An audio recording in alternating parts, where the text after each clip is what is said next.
Claire Trevor, known as the Queen of Film Noir, was an actress who brought life to many characters on the big screen.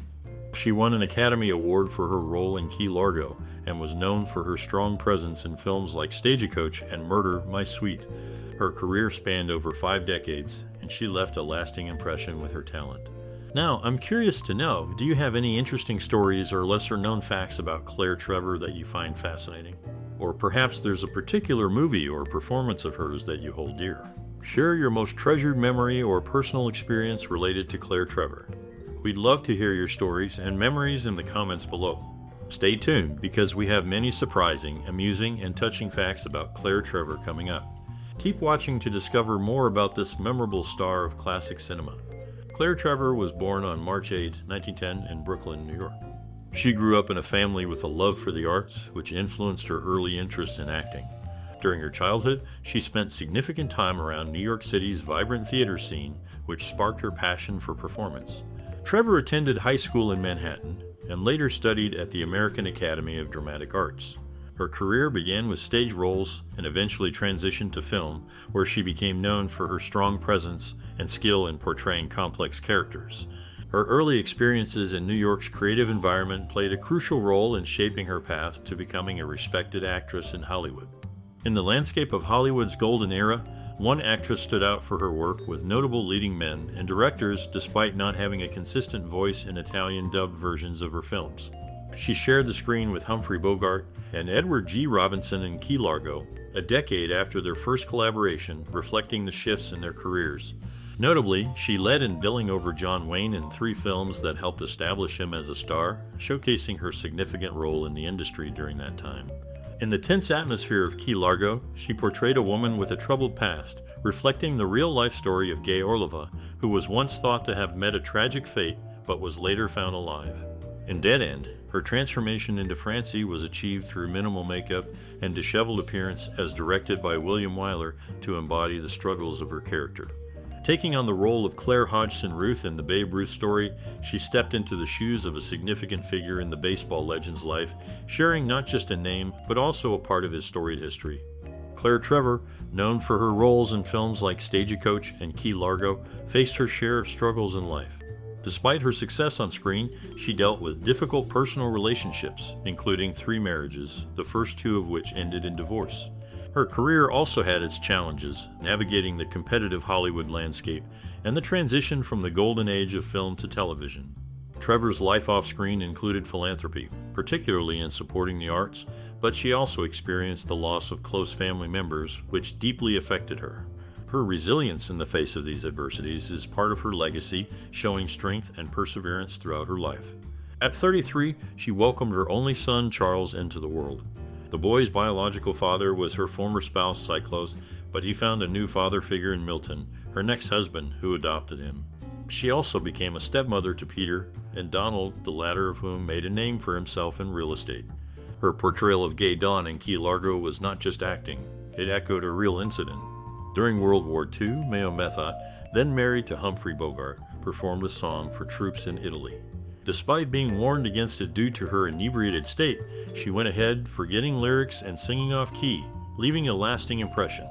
In The Amazing Dr. Clitterhouse, she played Jo Keller, a role that foreshadowed changes in her career. A decade later, in Key Largo, the dynamics among the cast had shifted.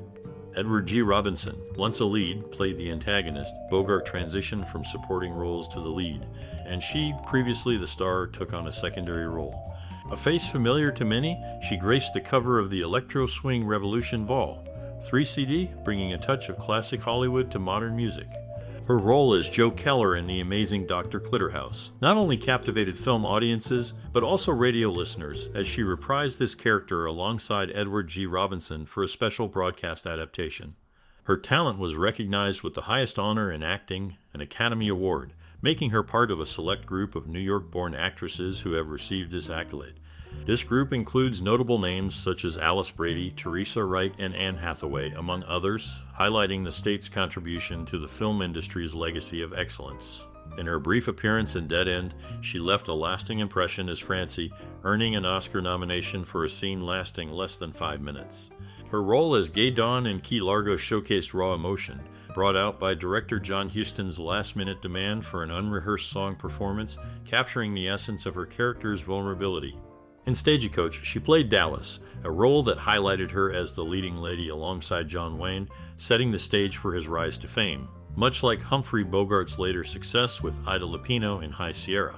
In the film Key Largo, she played Gay Dawn, a role that earned her an Academy Award, sharing the screen with other Oscar winners and nominees. Her performance in Stagecoach as Dallas showcased her ability to shine despite the challenging environment created by director John Ford, who was known for his tough approach on set. Her education at the American Academy of Dramatic Arts, where she graduated in 1929, laid the foundation for her successful acting career. In the landscape of classic Hollywood, a select group of actors have not only graced the silver screen with memorable performances, but also made special appearances in television's beloved series Murder, She Wrote. Among them, 4 actresses stand out for their unique achievement of having won the Best Supporting Actress Oscar and later guest starring in the series. This distinguished group includes the talented actress who portrayed Gay Dawn in Key Largo, sharing the screen with Humphrey Bogart and Edward G. Robinson, a decade after their first collaboration in The Amazing Dr. Clitterhouse. Her portrayal in Key Largo earned her the Oscar at the 21st Academy Awards, marking her as the 31st actress to be honored with this prestigious award. Her performance left an indelible mark on the film industry, showcasing her skill in bringing complex characters to life. In her role as Jo Keller in The Amazing Dr. Clitterhouse, Claire Trevor shared the screen with Edward G. Robinson and Humphrey Bogart, a collaboration that would repeat with the film Key Largo in 1948. Her portrayal of May Holst in The High and the Mighty demonstrated her ability to take on challenging roles that other actresses of her time were hesitant to accept. This bold choice paid off when the film became a success and earned her an Oscar nomination. Her performance as Gay Dawn in Key Largo was shaped by director John Huston's guidance, portraying a character with a loud voice and a sad demeanor which resonated with audiences and critics alike. In the golden era of Hollywood, one performance stood out during a time when radio was a prime source of entertainment. A notable actress took to the airwaves, bringing to life a character she had portrayed on the silver screen. This radio adaptation allowed listeners to experience the drama and tension of the original film in a new format. The actress also gained recognition in a publication that celebrated strong female figures in film, highlighting her role among other memorable performances. Her on-screen partnership with a famed actor became a highlight of her career, marking the beginning of a series of collaborations that left a lasting impression on audiences. Their chemistry was undeniable, setting the stage for future cinematic pairings that would captivate moviegoers. Dedicated to her political beliefs, she actively supported conservative causes and was a regular attendee at Republican national conventions. Her support extended to the campaigns of notable figures such as Wendell Willkie and Dwight D. Eisenhower, and she continued her political involvement through the eras of Richard Nixon and Ronald Reagan. On the silver screen, she shared memorable roles with John Wayne, starring as Mary McLeod in Dark Command, marking their third collaboration after Stagecoach and Allegheny Uprising. Her portrayal of Gay Dawn in Key Largo showcased her talent alongside Humphrey Bogart, adding to their shared filmography, which included Dead End and The Amazing Dr. Clitterhouse. Her performances in these films remain a testament to her skill and presence in the film industry. In a memorable performance, she portrayed Gay Dawn, delivering the song Moanin' Low without any musical accompaniment, a scene that remains a highlight of her career. Her role as Helen Grail brought her voice to the airwaves in a radio adaptation, where she reprised her character alongside Dick Powell. Her collaboration with Humphrey Bogart was notable not just in their first film together, Dead End, but also in subsequent movies, showcasing a dynamic on-screen partnership. In the golden era of Hollywood, a radio show brought the magic of movies to the airwaves, allowing listeners to experience the drama and excitement of cinema through sound. Among these adaptations was a notable performance where a leading lady revisited her role as a troubled passenger on a perilous stagecoach journey. Her portrayal captured the resilience and complexity of her character, a woman with a past seeking redemption. This same actress later appeared as a singer in a film set in a hotel during a hurricane where tensions and personal conflicts came to a head. Her character, married to a gangster, displayed a raw and vulnerable side that stood in stark contrast to her husband's hardened exterior. Their tumultuous relationship was explored further in another film, where the backdrop of the movie industry itself added another layer to their strained marriage.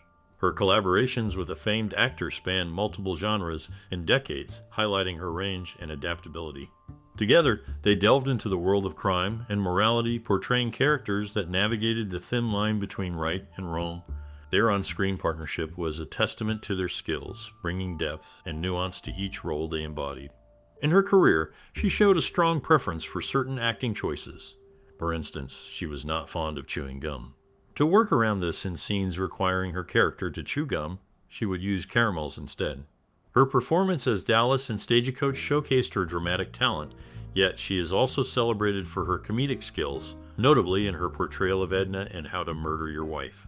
Her significant presence in film has been recognized in works like femme noir Bad Girls of Film, highlighting her role in shaping the female characters in the film noir genre. In the classic film Stagecoach, while John Wayne may have been the familiar face, it was Thomas Mitchell who took center stage and earned an Oscar for his performance. At the time, Claire Trevor was the leading star, her name leading the credits and her salary reflecting her status.